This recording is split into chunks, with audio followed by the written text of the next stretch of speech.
Olá, Jorginho, tudo bem? Um abraço, Felipe Dalco da Rádio Banda B. No início do ano, né, muito se falou numa mudança de filosofia na forma do Coritiba de jogar depois da sua saída. O Barroca chegou, fez um trabalho de 8 meses e os resultados mais recentes não vieram, além da eliminação na Copa do Brasil. E a opção agora foi pelo seu retorno. Eu gostaria de saber o que você vai conseguir aproveitar nesse estilo que foi implantado até aqui e qual a dificuldade que você imagina para deixar o time com mais sua cara, sendo que esse ano vai ser o calendário ainda mais apertado do que os outros anos. Felipe, um abraço para você, prazer falar contigo de novo. De vez em quando a gente se fala aí no WhatsApp, né? A gente está sempre mandando mensagem. Às vezes não posso responder, te peço desculpas por isso, mas é sempre um prazer falar contigo. Bem, uma coisa que eu queria até desmistificar, né? Porque a gente está num momento do futebol brasileiro em que está se criando muito, taxando basicamente alguns treinadores. Por exemplo, eu sou um treinador com futebol, por exemplo, reativo. Eu queria deixar muito claro essa questão que não é verdade, né? Não é verdade, porque a gente tem que entender o contexto que a gente estava jogando, por exemplo, no ano passado. Eu cheguei aqui, eu tinha 15 jogos em 2 meses, nós tivemos 9 vitórias, nós tivemos 5 empates e 1 derrota. A equipe, principalmente nos jogos em casa, tinha muita dificuldade. A gente estava com uma pressão muito grande por parte da torcida, porque o nosso maior adversário da cidade, né, aqui do estado, estava tendo sucesso e sempre foi uma pressão muito grande.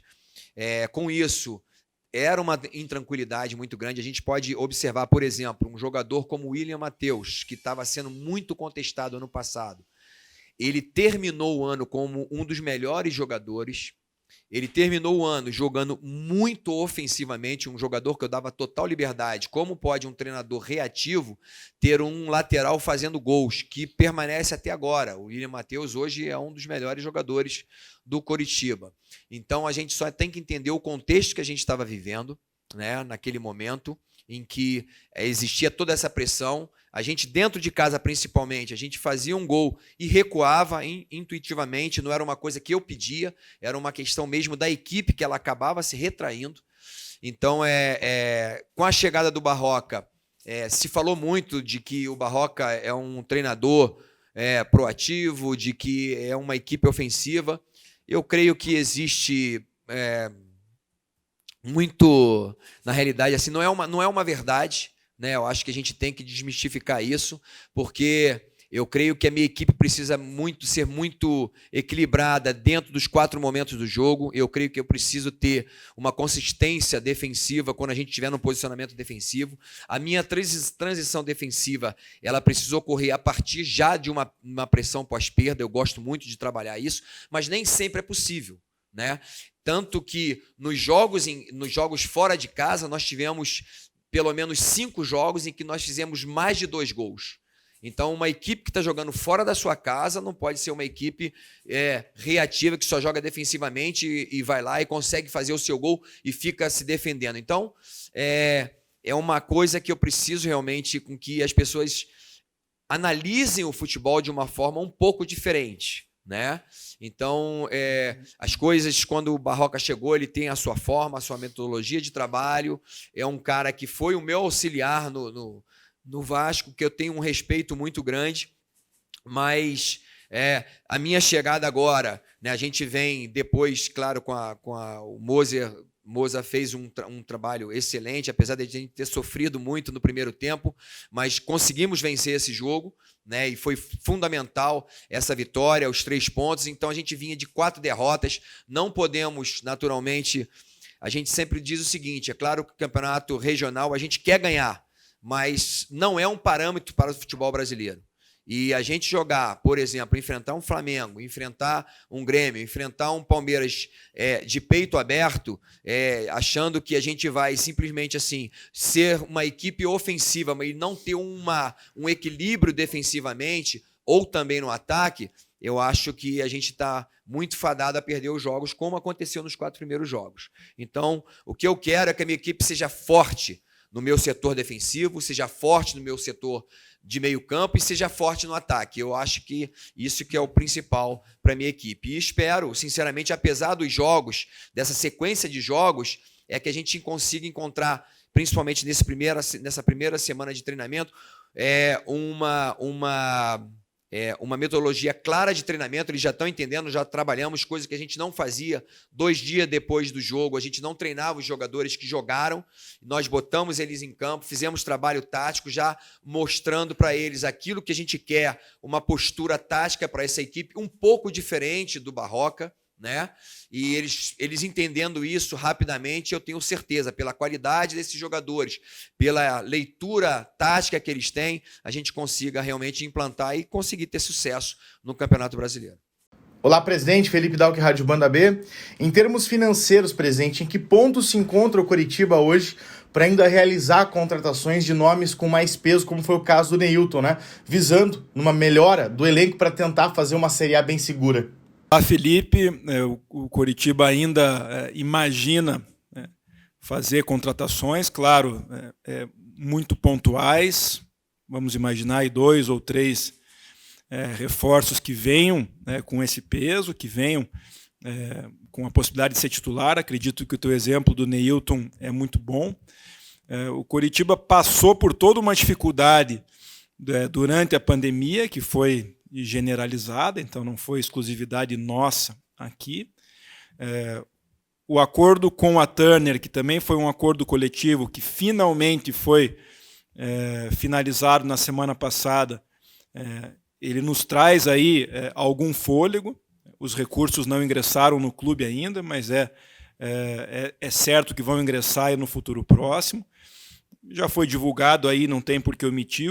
Nós temos algumas pendências com os atletas ainda, todas pendências de salários, todas muito bem negociadas e muito bem explicadas. Então, com o ingresso de receita da Turner, Coritiba vai ter condição de regularizar essas pendências e buscar aí 2 ou 3 reforços pontuais que venham para dar ainda mais condição para o Jorginho fazer um bom trabalho. Jairo Júnior, da Rádio Transamérica. Oi, Jorginho, tudo bem? Seja bem-vindo novamente ao Coritiba. Obrigado. O Jorginho, no ano passado, você teve um êxito muito grande, né? E os números não mentem, um aproveitamento excepcional e conquistou o acesso com o Coritiba. E no ano passado, o mais importante era vencer, né? Era conquistar o acesso, nem tanto jogar bem. E você conseguiu fazer isso com o Coritiba, né? Conseguiu resultados. Esse ano é inegável que o campeonato do Coritiba é a permanência na primeira divisão. Você acredita que vai mais ou menos na mesma linha do que foi o ano passado? Mais importante do que jogar bem é ter um time competitivo? É assim que você deve focar o seu trabalho? Jairo, eu acho que o posicionamento que a gente se encontra agora, ou a posição que a gente se encontra agora, é extremamente delicada. Nós precisamos muito sair da zona de rebaixamento, porque eu sei muito bem trabalhar diante dessa situação. Já aconteceu de eu assumir algumas equipes na zona de rebaixamento e não é simples assim. Então, é claro que, em primeiro lugar, foi o que aconteceu especificamente nesse jogo contra o Bragantino. A gente tem que realmente jogar para construir ali uma vitória, os 3 pontos. Mas eu sou um cara muito exigente, eu sou um cara perfeccionista, eu gosto da minha equipe jogando bem, jogando organizada, jogando com qualidade, mas não tenha dúvida, para que a gente possa ter fôlego, a gente precisa sair urgentemente dessa zona de rebaixamento. Com isso, você ganha confiança. Ganhando confiança, você acerta os seus passos, você acerta os seus cruzamentos, você se posiciona melhor, você tem mais confiança para driblar. Então, é muito importante que a gente saia. Para sair da zona de rebaixamento, a gente precisa pontuar. Então, primeiro precisamos ser verdadeiramente eficientes, recuperarmos a nossa confiança, que é muito importante. Eu vi a minha equipe, nos 15 primeiros minutos de jogo contra o Bragantino, não conseguir sair jogando uma vez. Por que isso? Porque lhe falta a confiança, porque está na zona de rebaixamento, estava em último lugar, então a vitória foi fundamental, mesmo a gente permanecendo em último colocado, a gente está ali a 2 pontos do 8º, do 9º lugar. Então, é muito importante com que a gente pontue, mas dentro da construção daquilo, principalmente, que esse elenco tem, nós podemos sim pontuar e também ter um futebol de qualidade. Jairo Júnior, Rádio Transamérica. Presidente, o senhor recentemente concedeu uma entrevista ao nosso companheiro de Rádio Transamérica, o Robson De Lázari, e falou a respeito das eleições do clube em dezembro, e que o ideal para o bem do clube seria uma união, né, das chapas, dos pré-candidatos em prol do clube. O senhor teve uma reunião aí, se não estou equivocado, na semana passada, com os pré-candidatos. Acredito eu que isso deva ter sido assunto. E a Gazeta do Povo trouxe uma informação de que os pré-candidatos teriam lhe apresentado uma proposta para renúncia de alguns membros do G5, ou até mesmo a renúncia do presidente, para que eles já pudessem começar um trabalho dentro do clube. Como é que o senhor recebe isso, se de fato foi-lhe apresentado isso nessa reunião que teve com os pré-candidatos, e como é que o senhor recebe, né, esse tipo de pressão por parte dos pré-candidatos? A eleição ainda nem começou de fato, mas isso já tem acontecido, presidente. Olá, Jairo. Veja, antes de entrar especificamente naquilo que você coloca e depois questiona, importante frisar e ressaltar que a minha posição tem sido exatamente essa. Eu tenho estado em reuniões sobre esses temas muito frequentemente, e a minha posição é, sim, de tentar ao máximo uma composição, tentar ao máximo uma união entre todas as alas do clube que venha evitar todos os problemas que uma eleição traz, e que dessa vez seria uma campanha, uma eleição no meio de um campeonato brasileiro por si só muito difícil, que é um campeonato com toda essa crise trazida pela pandemia, que, como eu disse, é uma crise para todos os clubes, mas é também para o Coritiba, agravada, no caso, por todo esse cenário político. É importante dizer que, ao contrário daquilo que a Gazeta, infelizmente, publicou, que é algo muito longe da verdade, o ambiente dessas reuniões tem sido um ambiente extremamente pacífico, extremamente cordial, extremamente propositivo, de todas as pessoas dialogando e pensando em prol do Coritiba. Um ambiente em que se exige renúncia de A, B ou C, ou que se faz restrição A, B ou C, jamais vai poder ser um ambiente de composição e de união. Até assusta, porque isso é um tanto quanto óbvio, então assusta quando um veículo importante da imprensa publica uma besteira dessa que não tem nenhum sentido com aquilo que está acontecendo. Então, o que está acontecendo são uma série de conversas para que haja um alinhamento, para que haja essa união em prol de uma composição. Eu tenho participado diretamente dessas conversas, não só como presidente do clube e alguém que conhece melhor do que todos o que está acontecendo aqui dentro e tem condições de passar, mas também tenho participado como liderança de um grupo importante dentro da política do clube, que é o grupo que eu represento e que me alçou à presidência na última eleição. Então, vai nessa linha. Esse grupo pretende continuar participando da administração do clube. Eu tenho dito que não precisa ser comigo, pode ser com outra pessoa, mas esse grupo também entende a importância dessa composição, dessa união. Então, é isso que está em pauta. Não saiu notícia nenhuma na imprensa, mas eu posso adiantar. Hoje mesmo nós tivemos uma reunião intermediada pelo ex-presidente Giovanni Gionedes. Todas as lideranças importantes compareceram. Eu estive lá, o Jango esteve lá, Renato Folador esteve lá, João Carlos Vialli esteve lá, e a conversa foi exatamente nesse tom que eu descrevi no começo, extremamente propositiva, extremamente cordial, jamais impositiva, no sentido de que A, B ou C não pode estar ou não pode participar.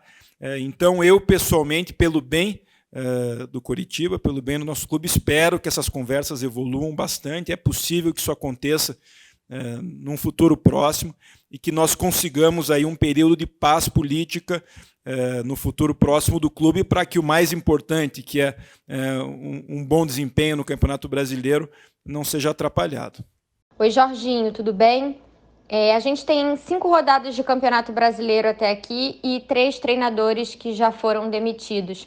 Com toda a sua experiência, você acredita que por esse cenário de pandemia, com um calendário ainda mais apertado, menos tempo para treinamento, esse Campeonato Brasileiro vai ser ainda mais desafiador para os técnicos nesse sentido de pressão por resultado, pressão para resolver tudo de uma vez? Qual é a tua opinião em relação a isso? Monique Danello, Esporte Interativo. Oi, Monique, um abraço para você. Bem, eu saio um pouquinho na frente em relação a isso, porque eu conheço esse grupo aqui, né? Então, eu estou chegando agora, 8 meses depois de ter passado por aqui, mas boa parte desse grupo eu conheço. Eu também tenho 3 jogadores desse grupo que vieram para cá, o Natan, volante, Giovanni Augusto e o Wilson, jogadores que já trabalharam comigo, inclusive o Wilson sendo meu capitão do Figueirense, então conheço bem a capacidade, a condição dos jogadores. Eu acho que isso aí já é uma pequena vantagem em relação a isso. Espero que a gente possa realizar realmente um grande trabalho, apesar de ter pouco tempo para trabalhar, mas, por um lado, eu sei o quanto foi doloroso para o clube a saída da Copa do Brasil. Por outro lado, nos dá uma possibilidade de ter uma semana cheia, de ter pelo menos aí mais para frente a gente vai ter 3 semanas cheias, onde que eu vou poder desenvolver bons treinamentos, uma organização melhor tática. Então, espero que eu não faça parte mais de uma estatística dessa. A realidade é que essa questão da pandemia não veio aumentar, né? A pressão sempre houve, infelizmente, essa é uma realidade do futebol brasileiro, o que a gente deveria ter um pouco mais de calma em termos de troca, mas em alguns momentos também é necessário, né? Não quero falar naturalmente da minha situação, que seria até indelicado, mas para quem já teve essa situação, sofreu 2 anos para poder chegar na primeira divisão, né? Foram 2 temporadas ali na segunda divisão e conseguir esse acesso, e você sair em 4 jogos com derrota, como nós já havíamos falado antes na pergunta anterior, a pressão que há é muito grande. Então, se a gente leva muito tempo não conseguindo um bom resultado, isso acaba pesando no ambiente do grupo e as coisas começam a não desenvolver, né? Eu fiquei muito feliz porque no momento em que mesmo que eu não tenha participado diretamente, tive apenas uma conversa antes do jogo com o Moza. Conversamos um pouquinho daquilo que poderia ser realmente uma ideia de jogo para aquele jogo, então a gente dialogou um pouco, mas deixei ele bem à vontade para que ele desenvolvesse aquilo que ele achava melhor, mas talvez uma mudança dessa já mudou alguma coisa. O ambiente mudou, a chegada de um novo treinador, e isso às vezes é muito positivo, né? Mas o ideal para que aconteça realmente no futebol brasileiro é que diminuam as demissões e que a gente tenha uma sequência maior para que a gente possa desenvolver o nosso trabalho, porque o que a gente tem visto é que os clubes que têm realmente assim conseguido manter os seus treinadores, ter um tempo maior de trabalho, na medida do possível, claro, diante da pressão que a gente sabe que existe bem, mas esses clubes estão tendo melhores resultados. Nádia Mauad, repórter da RPC de Curitiba. Presidente, queria que você falasse um pouquinho sobre essa volta do Jorginho. No final do ano passado, até em entrevista à rádio oficial do clube, você disse que o Curitiba precisava se alinhar ao que poderia ser o futebol de 2020. Um futebol mais ofensivo, parecido com o futebol do Flamengo, que essa era uma opinião da comissão técnica e do departamento de futebol, né, que até esse foi um dos motivos para a chegada do Barroca. Queria saber o que fez o Coritiba mudar de ideia e voltar ao Jorginho, né, que é um técnico que teve um aproveitamento acima de 70% em 15 jogos, só perdeu uma partida no ano passado, conhece bem a estrutura do clube e se identificou com a torcida. Olá, Nádia. É bem importante começar dizendo que aquela fala minha, que não foi só para a rádio do clube, em vários veículos eu repeti isso, em nenhum momento foi uma crítica ao trabalho do Jorginho ou algum tipo de diagnóstico sobre o trabalho do Jorginho. mas sim uma defesa e uma explicação sobre a escolha que foi feita e do profissional que estava ingressando no clube, naquele momento que era o Eduardo Barroca.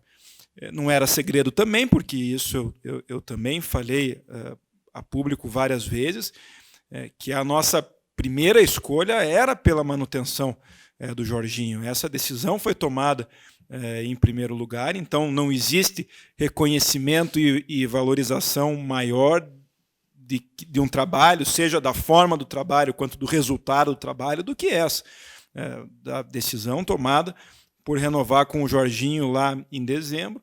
Infelizmente, por circunstâncias da negociação, não foi possível, nem cabe aqui mais se aprofundar nisso, porque isso é passado, mas, enfim, não conseguimos, naquele momento, a renovação com o Jorginho, e daí buscamos esse novo caminho, que era justificado daquela forma, mas em nenhum momento se considerava que o Jorginho tinha um futebol retranqueiro, ou um futebol desatualizado, ou ultrapassado. Pelo contrário, quem conhece ele sabe que é um profissional extremamente preparado, e aqui falo do técnico, não estou nem falando da experiência como jogador, então um profissional extremamente preparado, atualizado, com conceitos muito claros. Tem na sua equipe um auxiliar e um preparador físico com as mesmas características, então é até uma injustiça querer em algum momento colar um rótulo no Jorginho diferente, que é um profissional com todos esses atributos. E a maior prova aqui disso é uma revelação que eu vou fazer, que por enquanto ela é de conhecimento de poucas pessoas, é minha, é do Jorginho, é da comissão dele, mas não é de conhecimento do público, mas eu acredito que é até bacana que eu mencione isso. A negociação lá não deu certo, o Barroca assumiu. Algumas semanas depois, o Jorginho e a comissão dele vieram a Curitiba para que nós fizéssemos os acertos finais. Importante dizer que nós honramos com absolutamente tudo que havia sido combinado. Acho que isso também gerou uma relação de confiança, né? Uma confiança grande, porque o Jorginho veio aqui e fez um excelente trabalho, e nós, do nosso lado, honramos com tudo. E naquele momento, eu, com toda a minha franqueza, eu disse para o Jorginho: olha, Jorginho, nós fizemos uma escolha aqui, nós esperamos que dê muito certo, mas sabe como é no futebol, como são as coisas, né? Pode ser que não dê certo, pode ser que dê errado. Então, se isso acontecer, por favor, deixe o telefone ligado, porque se precisar trocar, eu vou ligar para você. Vai ser a troca que nós vamos fazer, e isso aconteceu. O Jorginho, felizmente, deixou o telefone ligado.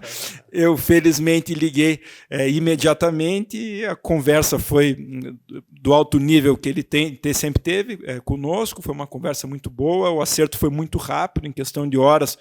Na sexta-feira nós fizemos esse acerto, e felizmente ele está aqui de volta. Eu, pessoalmente, posso dizer que estou muito otimista com o retorno dele, porque foi aqui na minha gestão o técnico que mais teve sucesso, ele e a comissão dele. Então, eu estou muito otimista com o que pode acontecer, tenho uma convicção muito grande que vai dar certo. Oi, Jorginho, tudo bem? É a Maria Vitória. Você lembra de mim? Fiquei feliz em saber que você está novamente no Coxa. Maneiro. Quando soube que o Coritiba estava sem técnico, entrei na enquete do Globo Esporte e votei que você seria o novo treinador. E até perguntei para minha mãe se você lembrava de mim. Espero que com sua chegada, o time ganhe muitos pontos no Brasileirão. Estou torcendo por você e pelos jogos com torcida. Quero muito ir ao estádio e cantar com a torcida. Seja bem-vindo, aqui é a sua casa. Beijos, Maria Vitória. Eu posso responder já? Que legal. Maria Vitória, um beijo no teu coração. Você não sabe a alegria de receber uma mensagem tua, mais uma mensagem sua, né? Porque você foi muito importante naquele processo, né, que você teve aqui, e eu cheguei por trás ali enquanto você estava lendo aquela carta, e eu levei aquilo ali para os jogadores, né?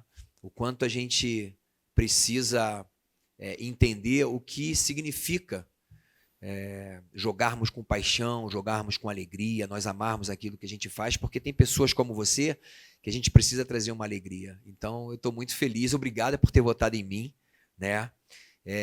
Por acreditar no meu trabalho, e eu quero te ver com certeza no estádio. A gente sabe que está um momento de pandemia, que tem tem que ter todos os cuidados necessários, mas desejamos muito que rapidamente essa pandemia passe, que vocês, né, torcedores, estejam no estádio, porque, sinceramente, jogar no estádio, por mais que estão tentando criar alguma coisa ali, com alguns sons e com fotos e tal, não é a mesma coisa. Não é a mesma coisa de ter vocês ali, porque é o 12º jogador de verdade, né? Aquilo que nos traz a maior motivação, apesar de alguns momentos, como a gente vem falando aqui, né, nas últimas perguntas, de que tem pressão, mas é diferente, é diferente. O futebol não é o mesmo sem a presença de vocês. E você é muito especial, tá? Um beijo no teu coração, quero muito ainda te ver. Eu já tive coronavírus, então já estou tranquilo, né? Eu sei que eu tenho que usar máscara, ter o cuidado necessário ainda em respeito também ao outro, mas eu gostaria muito de te ver,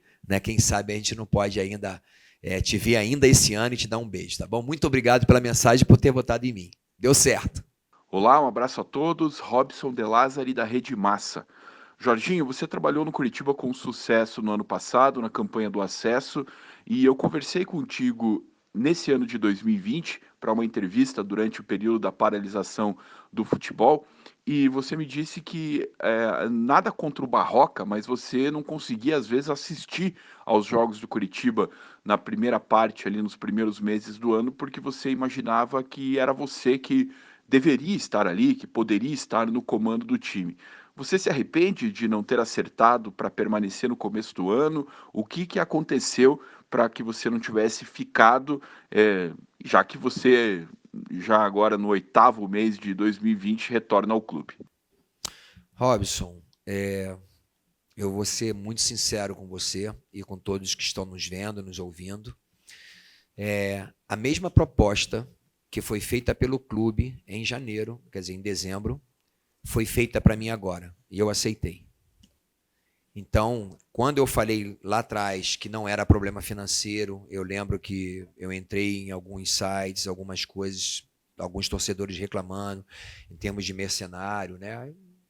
A gente não pode levar por esse lado, porque é um profissional, ele não é um torcedor. Mas eu não fiquei aqui, não foi por causa de uma diferença financeira. É claro que eu já coloquei uma diferença financeira justamente para não aceitar, para não criar nenhum tipo de atrito.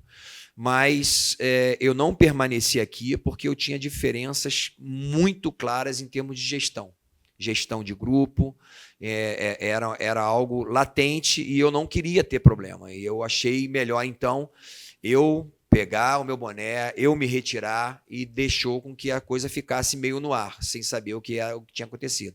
Mas foi exatamente isso, é uma incompatibilidade muito clara em termos de gestão de grupo, formação de comissão técnica. Eu tinha essas diferenças muito grandes com o diretor executivo aqui. Eu achei melhor, então, me retirar, porque eu não concordava com algumas coisas que eram muito claras para mim, que eu trabalharia de uma forma extremamente diferente, respeitando o profissional. É um profissional de altíssimo nível, mas eu não me sentia livre e à vontade de trabalhar dessa forma. Robson De Lázari, da Rede Massa, agora para o presidente Samir Namur, por gentileza.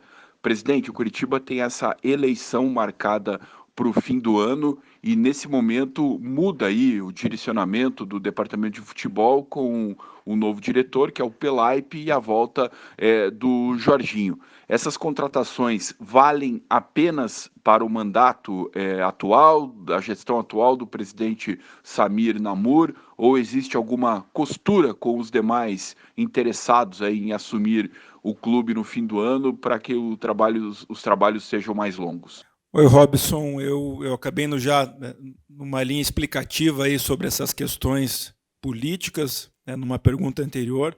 Então, posso te responder de forma bem objetiva. Essas decisões foram decisões que foram tomadas exclusivamente pelo G5 atual, sem consulta a demais lideranças políticas que podem estar envolvidas com as eleições. Existem, sim, conversas sobre política bem importantes acontecendo, mas não existe ainda nenhuma definição sobre isso, então seria até uma irresponsabilidade da minha parte querer dividir uma responsabilidade que é minha, né, que é do G5 atual, de tomar essas decisões e de responder futuramente pelo que vai acontecer com elas. Então, foram decisões que foram tomadas exclusivamente por nós. Acredito até que o próprio fato de serem profissionais que já passaram pelo clube, trabalhando conosco, evidencia bem isso, né? Profissionais que nós já conhecíamos, sabendo as suas qualidades, sabendo o que eles podem trazer também como experiência nesse momento difícil, porque eles têm bastante. Então, deixando bem claro, foram decisões tomadas exclusivamente por mim com a minha diretoria, que é o G5 atual. Olá, Jorginho. Juliana Fontes, dos jornais Gazeta do Povo e Tribuna do Paraná.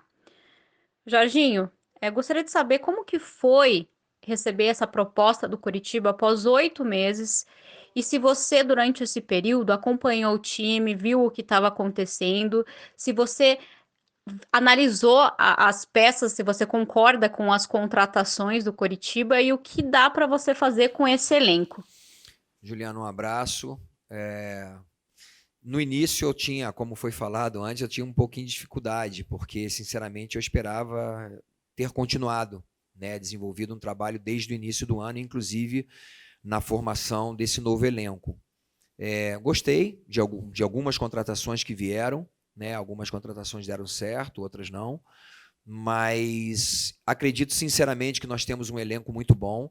Com o passar dos meses, principalmente por causa da pandemia, a gente ficando em casa, era quase que inevitável não acompanhar, então acompanhei principalmente o final do Paranaense e todos os jogos do Brasileiro, não apenas do Coritiba, mas de basicamente tudo que passava na TV eu estava acompanhando, porque o treinador ele precisa estar muito bem informado, não apenas pensando em uma coisa que, na realidade, a gente tem que estar muito antenado em tudo que está acontecendo. Eu tinha uma possibilidade, inclusive, para ir para fora do país, era uma coisa extremamente interessante que acabou surgindo para mim, não vou falar exatamente, mas era na Europa, uma coisa que hoje o treinador brasileiro não tem nenhum treinador brasileiro na Europa, não temos mercado aberto na Europa, e eu, por falar alemão, desenvolvo um pouquinho do inglês também, tinha essa possibilidade de trabalhar lá, mas como o presidente falou, ele tinha me falado, né, se as coisas não correrem como ele gostaria e tal, que para eu ficasse com o telefone ligado.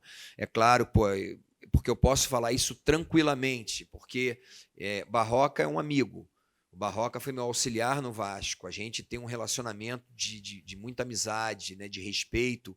De forma nenhuma a gente fica no momento, né, quando a gente está desempregado, querendo, por exemplo, eu não ligava para cá, eu tenho telefone, são amigos, eu tenho um amigo, Rafael, né, o Zucon, por exemplo, ele trabalhou comigo na Ponte. Então a gente tem uma amizade muito grande. O Thiago, o goleiro, Thiago Mel, treinador de goleiros, por exemplo, trabalhou comigo no Vasco.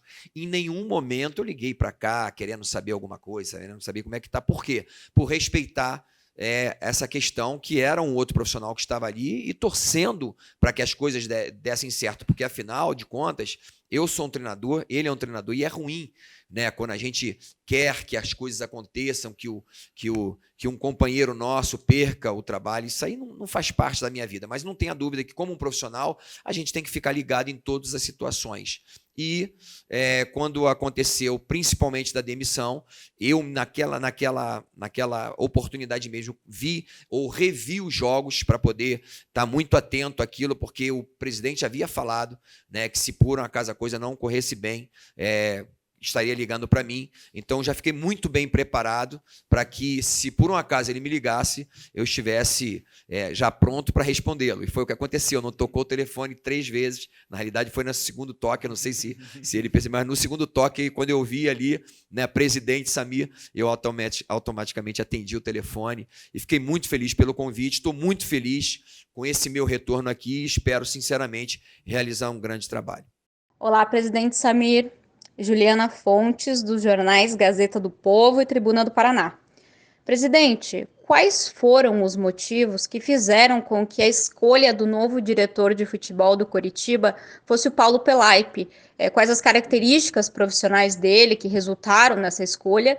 E também, em relação ao trabalho dele, gostaria de saber se ele terá carta branca para trazer reforços para o Coritiba, já que o próprio Pelaipe falou em entrevista coletiva ao site do clube que sim preciso contratar para suprir as necessidades atuais do time.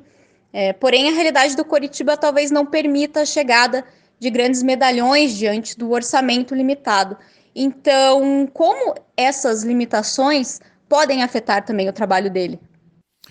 Oi, Juliana, eu posso te dizer que foram dois dos motivos principais para essa nossa escolha com relação ao Pelaipe. O primeiro deles, que era um profissional que nós já conhecíamos, já havíamos trabalhado com ele, então conhecemos todas as características dele, mas enfim, profissionalismo, seriedade, dedicação no dia a dia, então essa era uma garantia que nós tínhamos, por já conhecer um profissional e saber das qualidades por um momento bem delicado. E o segundo motivo, e acredito que o principal de todos, é a experiência que ele tem. Talvez o profissional aí hoje em atividade, nessa função com mais experiência que o mercado pode oferecer, com larga experiência em Série A, passou por diversos clubes grandes, acabou de ser campeão brasileiro e campeão da Libertadores no Flamengo. Então é um nome com experiência, com condições de lidar com esse momento e com a importância dele indiscutíveis, né? Não tem muito até o que nós justificarmos sobre isso. Quer dizer, fala o nome do Pelaipe, todo mundo sabe que é alguém que tem uma experiência gigantesca, já passou por esse tipo de situação diversas vezes, então isso que norteou as nossas escolhas. Foram citados aí outros nomes, enfim, muitos nomes acabam sendo oferecidos, então numa reunião de diretoria nós acabamos até debatendo, mas nomes que não tinham essas características, não tinham essas qualidades que eram e são muito importantes e foram muito relevadas por nós para que fosse feita a escolha.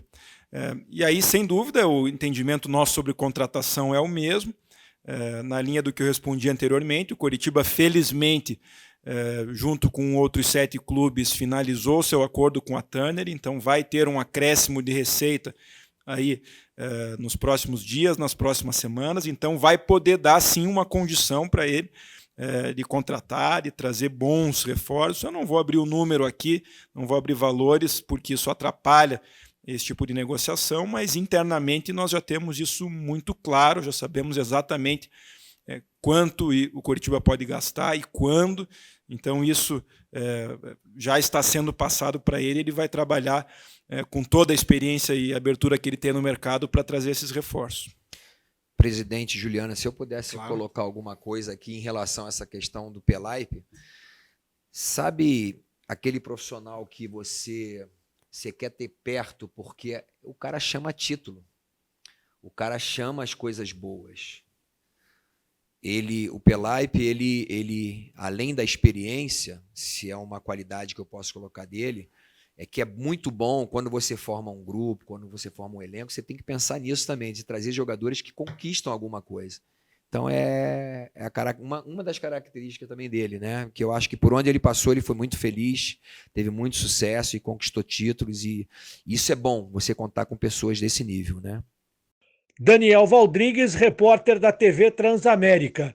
Jorginho, você trabalhou com grande parte desses jogadores na conquista do acesso no ano passado.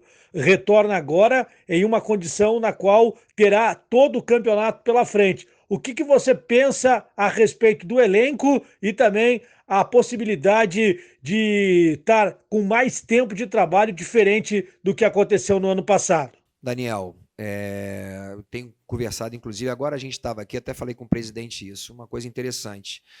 Eu estava treinando a equipe titular, aí a gente dividiu o grupo, tinha o Moza e o Denis ficaram com uma equipe aparentemente, né, vamos dizer assim, reserva, e depois essa equipe veio para mim também para a gente fazer o mesmo trabalho, né, porque a gente vai estar desenvolvendo algo um pouco diferente daquilo que o Barroca vinha jogando.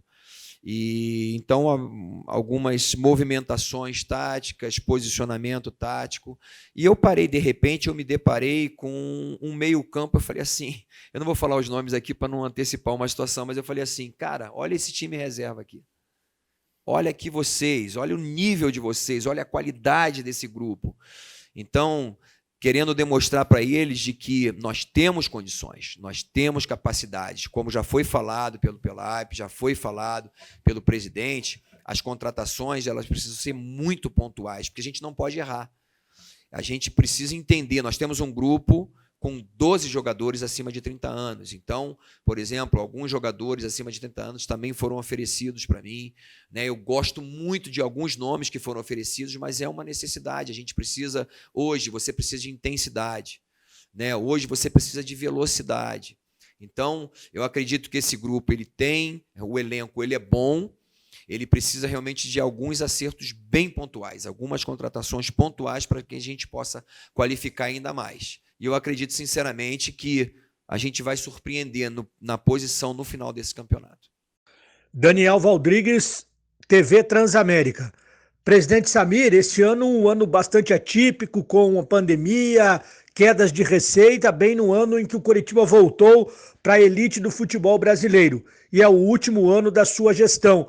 Como é que você pretende entregar o Coritiba para uma próxima administração?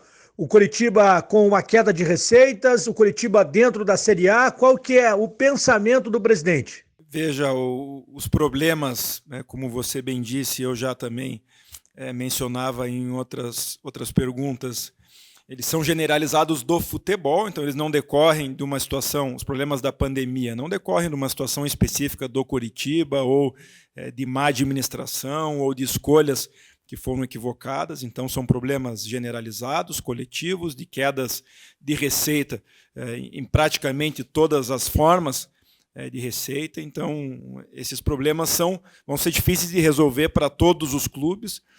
Hoje, diria que só serão superados, pelo menos no caso do Coritiba, com vendas de atletas. Então, se o Coritiba conseguir, num futuro próximo, vender jovens jogadores que formou, por exemplo, Igor Jesus, por exemplo, Matheus Bueno, por exemplo, Luiz Henrique, que são os jogadores aí que já vêm tendo alguma sequência, o Coritiba vai ter mais facilidade para sair dessas dificuldades. Agora, não quer dizer que eu me sinta na obrigação, só porque é uma gestão no final, de fazer um mau negócio, só para colocar um pouco mais de dinheiro no caixa do clube. Jamais vou fazer isso, mas que se deixe pelo menos alguma possibilidade de negócio engatilhada ou possível pela sequência desses jogadores, isso seria importante.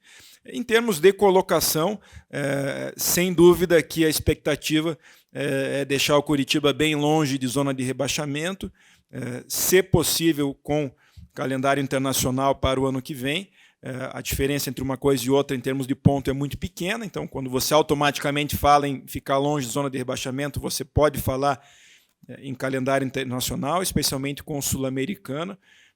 Então, se o mandato terminar, por exemplo, em dezembro, que o Coritiba esteja nessa posição, se o mandato continuar até o final do campeonato, ou enfim, dentro de uma composição que nós continuemos aqui, que ele continue nessa posição e principalmente termine o campeonato nessa posição com um bom trabalho que o Jorginho vai fazer aqui. Olá, Jorginho. Fernando Freire, do GE.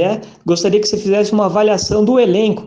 É um grupo hoje, pelo que você já pôde ver, mais forte do que você tinha na Série B. É um grupo que ainda tem algumas carências, que precisa melhorar. Enfim, como que você avalia o grupo do Coxa hoje? É um grupo que dá para fazer uma campanha tranquila no Brasileirão? Sim.